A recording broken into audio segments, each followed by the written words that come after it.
बिहार विद्युत विनियामक आयोग के द्वारा वित्तीय वर्ष 2022-23 तक के लिए निर्धारित विद्युत दर में किसी तरह की कोई बढ़ोतरी नहीं की गई।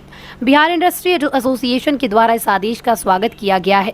हालांकि बिजली कंपनियों ने अपने आवेदन में बिजली दर में लगभग 10% बढ़ोतरी का प्रस्ताव दिया था, लेकिन विद्युत विनियामक आयोग ने निर्धारित विद्युत दर में किसी तरह की बढ़ोतरी नहीं की। बिहार इंडस्ट्री एसोसिएशन के अध्यक्ष अरुण अग्रवाल ने इस फैसले का स्वागत किया है। हम लोगों ने स्वागत किया है क्योंकि इसमें उन्होंने इलेक्ट्रिक टैरिफ किसी भी कैटेगरी में नहीं बढ़ाया है।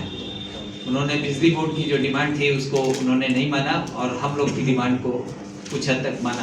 हालांकि हम लोगों ने उनको कहा था कि भाई इसमें अभी गुंजाइश है कि आप इसको काफ़ी और कम कर सकते हैं, लेकिन अभी उन्होंने उस चीज़ को नहीं माना है। एक और जो दूसरी बात हुई है कि इन्होंने इंडस्ट्री के लिए एक अलग कैटेगरी का निर्माण किया है, IS। तो अब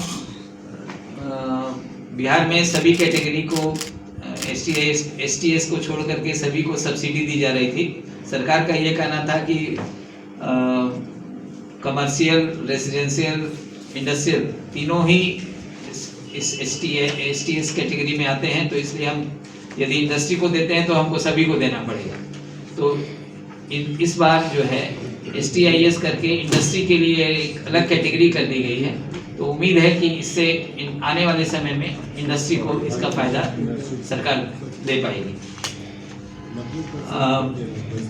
हम लोगों ने भी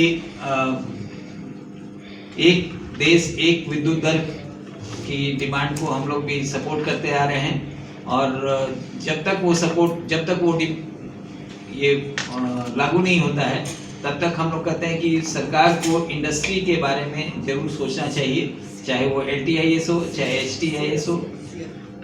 उसकी रेट नेबरिंग स्टेट से ज़्यादा नहीं होनी चाहिए किसी भी हालत में, ताकि बिहार की इंडस्ट्री कम्पीट कर सके। अदरवाइज बिहार की इंडस्ट्री जो है वो कम्पीट नहीं कर पाती है। तो ये हम लोग का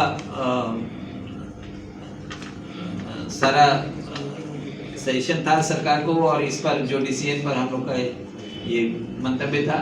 और आगे जो है हमारे सुभाष पटवारी जी जो हमारे पूर्व उपाध्यक्ष भी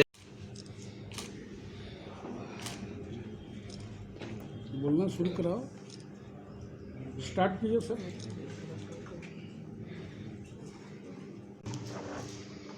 इलेक्ट्रॉनिक मीडिया से हमारे आए हुए दोस्त, ये बिहार इंडस्ट्रीज एसोसिएशन की ये प्रेस कॉन्फ्रेंस जो हम लोगों ने बुलाई और बताएंगे।